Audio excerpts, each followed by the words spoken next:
మనకు వాయు సహిత శ్వాసక్రియ.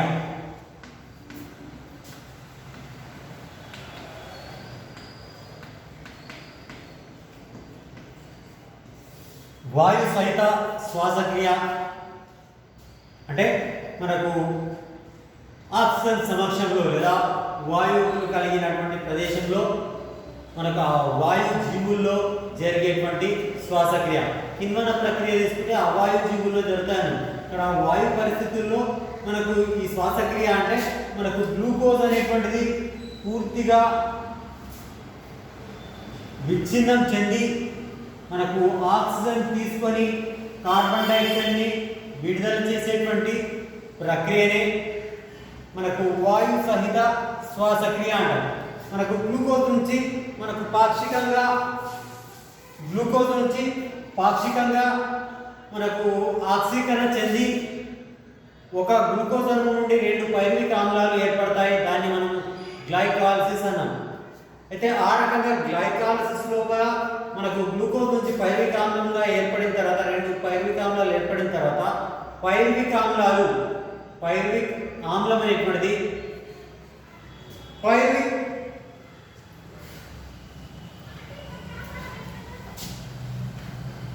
ఆమ్లం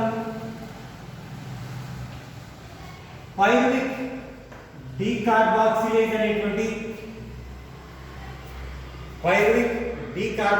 అనేటువంటి ఎంజైమ్ సమక్షంలో మనకి కార్బన్ డైఆక్సైడ్ని విడుదల చేస్తూ మనకు డీహైడ్రోజనేజ్ చర్య కూడా జరుగుతుంది. అంటే ఒక NAD+ నుండి NADH అనేటువంటిది ఏర్పడుతుంది. ఒక పైరువిక్ ఆమ్లం నుంచి ఒకటి ఏర్పడుతుంది. అంటే ఇక్కడ 2 పైరువిక్ ఆమ్లాల నుంచి 2 NADH ఏర్పడుతుంది. అంటే పైరువిక్ ఆమ్లము డీకార్బాక్సిలేషన్ డీహైడ్రోజనేజ్ చర్య జరుపుకొని మనకు అసిటైల్ కోఎంజైమ్ A అనేటువంటిది ఏర్పడుతుంది. అయితే ఈ అసిటైల్ కోఎంజైమ్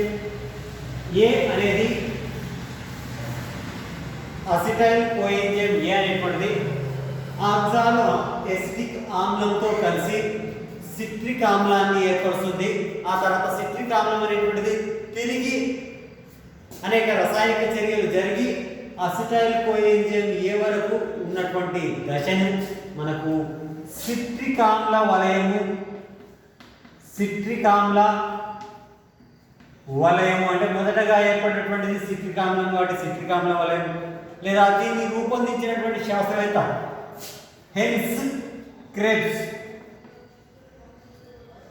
పేరు మీద క్రెబ్స్ వలయము అని తెలుసుకుంటాము. ఇది మనకి 8 మార్క్స్ క్వశ్చన్ అడుగుతాడు. ఇది సిట్రిక్ ఆమ్ల వలయం లేదా క్రెబ్స్ వలయం. ఇక్కడ మనం చూద్దాం. ఈ క్రెబ్స్ వలయంలో మనం ఇంచుమించుగా మనకు 10 రసాయనిక చర్యలు ఉంటాయి. ఆ రసాయనిక చర్యలు వరుసగా గుర్తుపెట్టుకోవాలి. ఇక్కడ ఫస్ట్ వన్ ఇది ఆక్సాలో ఎసిటిక్ ఆమ్లం ప్లస్ అసిటైల్ కోఎంజైమ్ A అనేటువంటిది సిట్రిక్ సింథటేజ్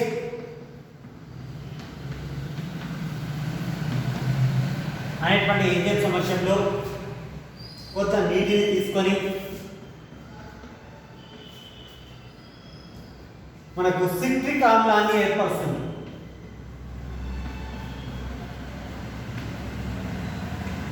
దాంతో పాటు మనకు ఇది కోఎంజైమ్ A అనేటువంటిది విడిపోతుంది plus coenzyme A.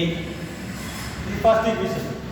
ఆక్సాలో acetic ఆమ్లము acetyl కోఎంజైమ్తో కలిసి సిట్రిక్ సింథటేజ్ అనేటువంటి ఎంజైమ్ సమక్షంలో సిట్రిక్ ఆమ్లంగా మార్పు చెందుతుంది.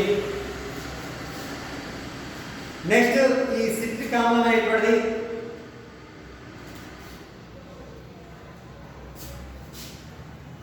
అకోనిటేజ్ అనేటువంటి ఎంజైమ్ సమక్షంలో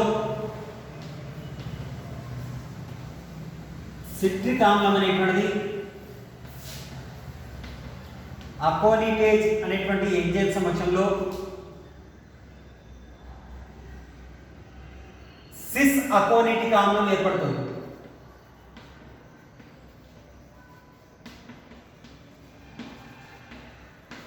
ఇక్కడ నిర్జలీకరణ జరిగింది ప్లస్ H2O నీటిని కోల్పోయింది. సిట్రిక్ ఆమ్లము అకోనిటేజ్ అనేటువంటి ఇంజిన్ సమస్యలో నిర్జలీకరణ జరిపి సిస్ అకోనిటిక్ ఆమ్లం అనేటువంటిది ఏర్పడుతుంది. ఆ తర్వాత సిస్ అకోనిటిక్ ఆమ్లం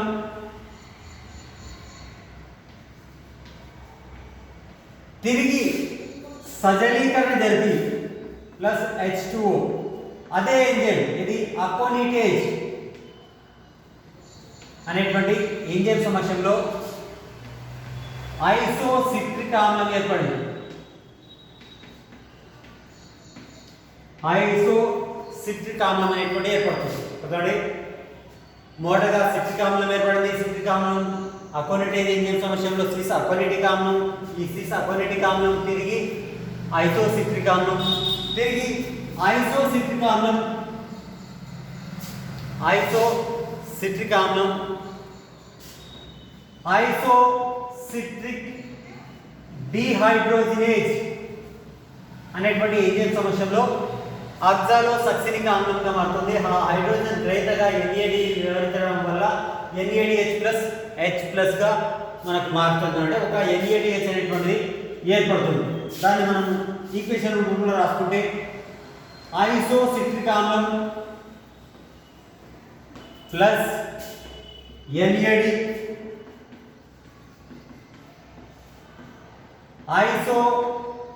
ఐసోసిట్రిక్ డిహైడ్రోజినేజ్ ఐసోసిట్రిక్ డిహైడ్రోజినేజ్ అనేటువంటి ఎంజైమ్ సమక్షంలో ది ఆక్సాలోసక్సినిక్ ఆమ్లం ప్లస్ NADH ప్లస్ H+ ఏర్పడుతుంది. ఇక్కడ నెక్స్ట్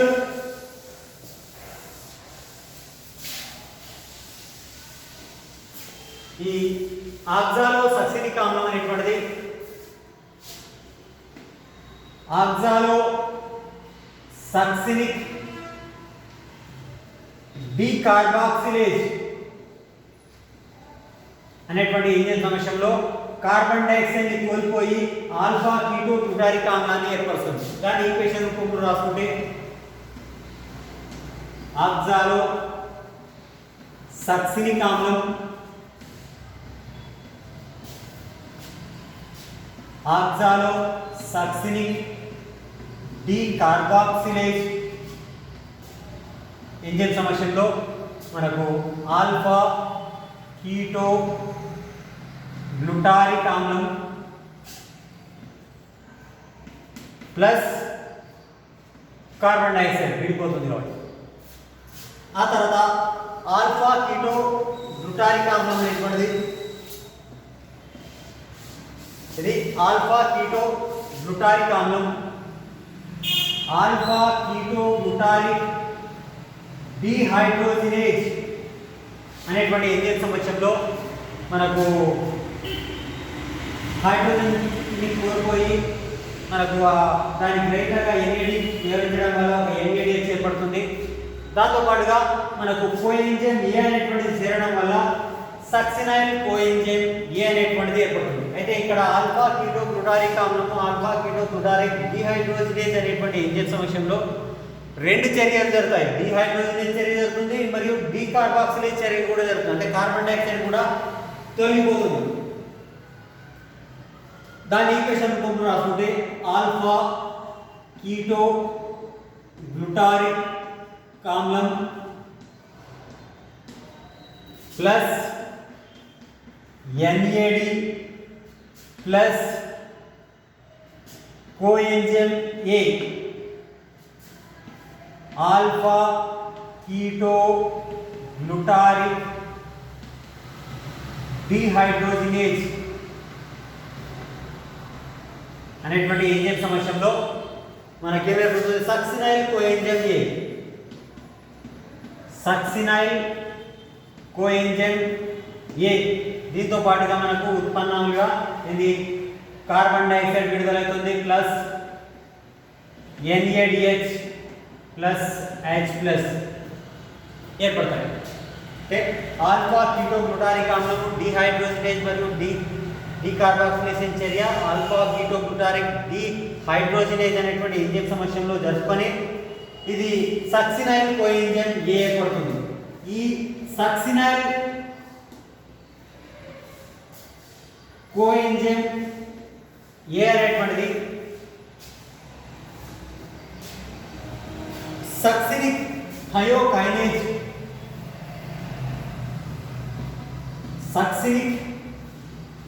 థయోకైనేజ్ అనేటువంటి ఎంజైమ్ సమక్షంలో మనకు కోఎంజైమ్ని కోల్పోయి మనకు ఒక ఏడిపిని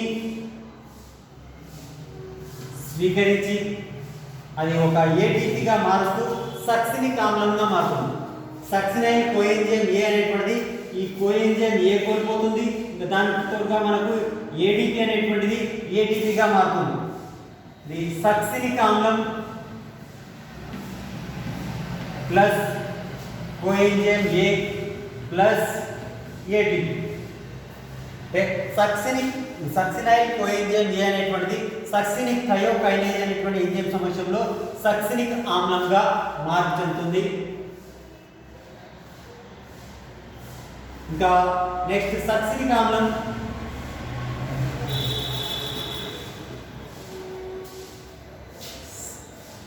సక్సినిక్ డిహైడ్రోజినేజ్ అనేటువంటి ఎంజైమ్ సమక్షంలో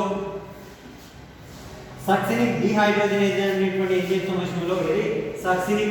డిహైడ్రోజినేజ్ అనేటువంటి ఎంజైమ్ సమక్షంలో ఫ్యూమరిక్ ఆమ్లంగా మారుతుంది. కానీ ఇక్కడ హైడ్రోజన్ గ్రహీతగా NAD ప్లస్ బదులుగా FAD అనేటువంటిది వ్యవహరించడం వల్ల ఒక FADH2 అనేటువంటిది ఏర్పడుతుంది. FAD అనేటువంటిది హైడ్రోజన్ గ్రహీతగా వ్యవహరించడం వల్ల ఇక్కడ ఫ్యూమరిక్ ఆమ్లంతో పాటు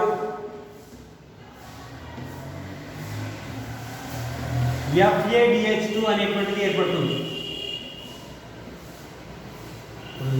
ఈ FADH2 ఏంటి అనేది గమనిస్తే ఇక్కడ NADH2 ఏందో కూడా మన దగ్గర మనకు NAD అంటే NADH అంటే నికోటినమైడ్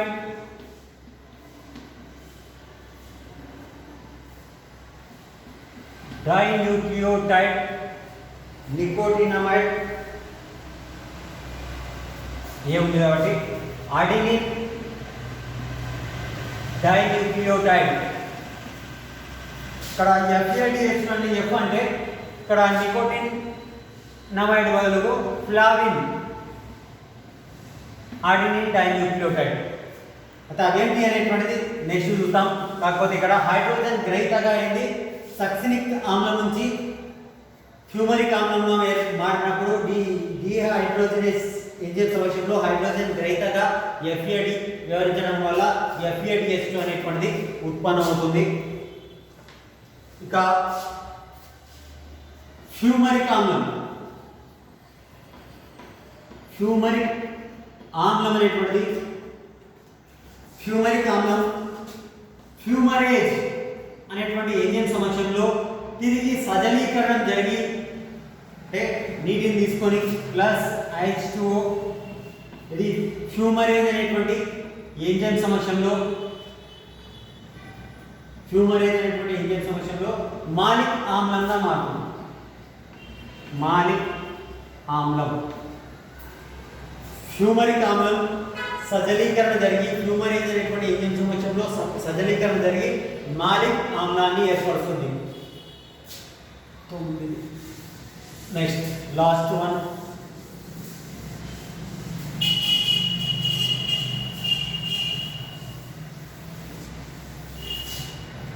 మాలిక్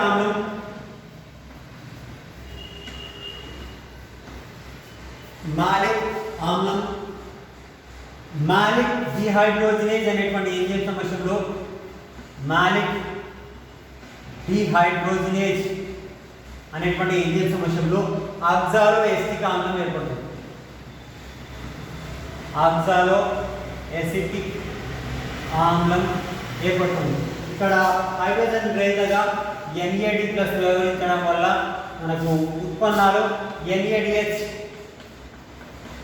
ప్లస్ H+ అనేటువంటిది ఇక్కడ ఉత్పన్నం అవుతుంది. ఈ రకంగా సిట్రిక్ ఆమ్లం నుంచి తిరిగి ఆల్కలాయిస్టిక్ ఆమ్లం నుంచి మళ్ళీ తిరిగి ఆల్కలాయిస్టిక్ ఆమ్లంగా ఏర్పడుతుంది. బాడీగా ఏర్పడేది సిట్రిక్ ఆమ్లం కాబట్టి దాన్ని సిట్రిక్ ఆమ్ల వలయం లేదా దీన్ని రూపొందించినటువంటి శాస్త్రవేత్త క్రెబ్స్ వలయము అని చెప్తాం. అయితే ఇక్కడ మీరు గమనించండి, ఒక పైరువిక్ ఆమ్లం అంటే ఒక గ్లూకోజ్ అణువు విచ్ఛిన్నం చెందితే రెండు పైరువిక్ ఆమ్లాలు ఏర్పడాయి. ఇక్కడ రెండు పైరువిక్ ఆమ్లాలు అన్నప్పుడు ఇక్కడ కూడా రెండు అసిటైల్ కోఎంజైమ్లు ఏర్పడతాయి. పైరువిక్ ఆమ్ల ఆక్సీకరణ డీకార్బాక్సిలేషన్ ఉంటుంది. కానీ ఇక్కడ మనం ఒక్కొక్కటే వేసాం. దాన్ని బట్టి ఒక గ్లూకోజ్ అణువు విచ్ఛిన్నం జరిగినప్పుడు ఎన్ని NADH2లు ఏర్పడతాయి, ఎన్ని FADH2లు ఏర్పడతాయి అనేది చూసుకోవచ్చు.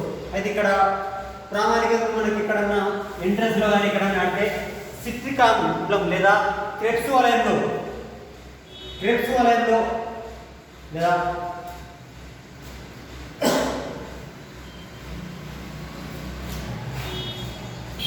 ఒక గ్లూకోజ్ అణువు విచ్ఛిన్నం జరిగినప్పుడు ఎన్ని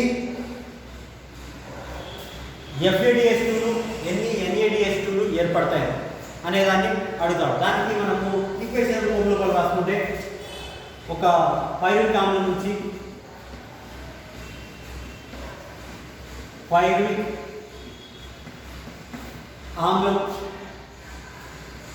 ఆమ్లం నుంచి అంటే ఇక్కడ మనకు ఒక NADH2 ఏర్పడిందన్నాం. NADH ఏర్పడిందంట ఒకటి అంటే ప్రధానంగా ఒకటి కాబట్టి ఇక్కడ రెండు ఇక్కడ ఒకటి 3 4 అయితే 1 2 3 ఇక్కడ ఒకటి ఇక్కడ కూడా ఒకటే వస్తుంది. ఒకటే పైరువిక్ ఆమ్లం ఏర్పడుతుంది కాబట్టి ఇక్కడ ఒకటి మొత్తం 4 NAD+లు.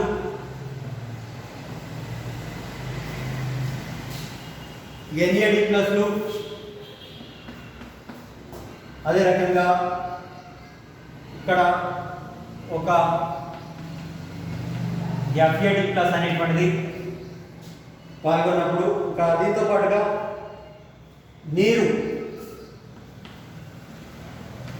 రెండు అణువుల నీరు ఇక్కడ ఒకటి లోపల పోయింది, ఒకటి బయటకు వెళ్ళింది. నీటిని తీసేస్తాయి. ఇక్కడ ఒకటి తీసుకుంది, ఇక్కడ ఒక నీటిని తీసుకుంది కాబట్టి రెండు అణువుల నీటిని అదేవిధంగా ప్లస్ ADP ప్లస్ అదస్త ఫాస్ఫేట్ తీసుకొని ఉత్పన్నాలుగా మనకు 3 కార్బన్ డైఆక్సైడ్ ఇక్కడ డీకార్బాక్సిలేషన్ చర్య వల్ల ఒక కార్బన్ డైఆక్సైడ్ ఇక్కడ ఒకటి మొత్తానికి 3 కార్బన్ డైఆక్సైడ్లు ఉత్పన్నమవుతాయి. దాంతోపాటుగా మనకు 4 NADHలు NADH ప్లస్ 4H ప్లస్ మనకు ఒక FADH2